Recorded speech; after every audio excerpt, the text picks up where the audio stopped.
एक समय की बात है, किसी जंगल में एक कौवा रहा करता था। वह बहुत ही खुश था क्योंकि उसकी ज़्यादा इच्छाएं नहीं थी। वह अपनी ज़िंदगी से संतुष्ट था। लेकिन एक बार उसने जंगल में किसी हंस को देख लिया और उसे देखते ही सोचने लगा कि ये प्राणी कितना सुंदर है। ऐसा प्राणी तो मैंने पहले कभी नहीं देखा।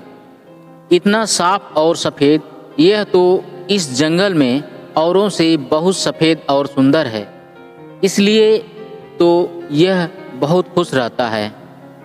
कौवा हंस के पास गया और पूछा, भाई तुम इतने सुंदर हो इसलिए तुम बहुत खुश होगे। इस पर हंस ने जवाब दिया, हाँ, मैं पहले बहुत खुश रहता था जब तक मैंने तोते को नहीं देखा था। उसे देखने के बाद से लगा कि तोता धरती का सबसे सुंदर प्राणी है।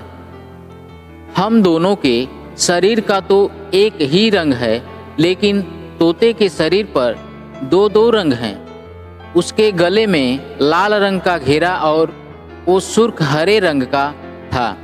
सच में वो बेहद खूबसूरत तोता था। अब कौवे ने सोचा कि हंस तो तोते को सबसे सुंदर बता रहा है, तो फिर उसे देखना जरूर चाहिए। कौवा तोते के पास गया और पूछा, भाई तुम दो दो रंग पाकर बड़े खुश लगते हो। इस पर तोते ने कहा, हाँ, मैं तब तक खुश था जब तक मैंने मोर को नहीं देखा था। मेरे पास तो दो ही रंग हैं, लेकिन मोर के शरीर पर तो कई तरह के रंग हैं। अब कौवे ने सोचा, सबसे ज़्यादा खुश कौन है, यह तो मैं पता करके ही रहूँगा। इसलिए अब मोर से मिलना ही पड़ेगा। कौवे ने मोर को जंगल में ढूंढा, लेकिन उसे पूरे जंगल में एक भी मोर नहीं मिला और मोर को ढूंढते ढूंढते वह चिड़ियाघर में पहुंच गया तो देखा मोर को देखने बहुत से लोग आए हुए हैं और उसके आसपास अच्छी खासी भीड़ लगी हुई है। सब लोगों के जाने के बाद कौवे ने मोर से पूछा, भाई तुम दुनिया के सबसे सुंदर जीव हो और रंग बिरंगे हो। तुम्हारे साथ लोग फोटो खिंचवा रहे थे। तुम्हें तो बहुत अच्छा लगता होगा और तुम तो दुनिया के सबसे खुश जीव होगे।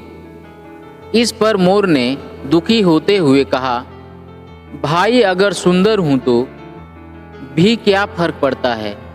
मुझे लोग इस चिड़ियाघर में कैद करके रखते हैं, लेकिन तुम्हें तो कोई चिड़ियाघर में कैद करके नहीं रखता और तुम जहाँ चाहो अपनी मर्जी से घूम फिर सकते हो।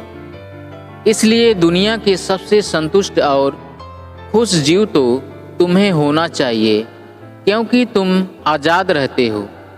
कौवा हैरान रह गया क्योंकि उसके जीवन की अहमियत कोई दूसरा बता गया। दोस्तों, ऐसा ही हम लोग भी करते हैं। हम अपनी खुशियों और गुणों की तुलना दूसरों से करते हैं, ऐसे लोगों से जिनका रहन सहन का माहौल हमसे बिल्कुल अलग होता है। हमारी ज़िंदगी में बहुत सारी ऐसी चीज़ें होती हैं जो केवल हमारे पास हैं, लेकिन हम उसकी अहमियत समझकर खुश नहीं होते। लेकिन दूसरों की छोटी खुशी भी हमें बड़ी लगती है, जबकि हम अपनी बड़ी खुशियों को इग्नोर कर देते हैं। दोस्तों, कहानी अच्छी लगे तो चैनल को लाइक सब्सक्राइब ज़रूर करें।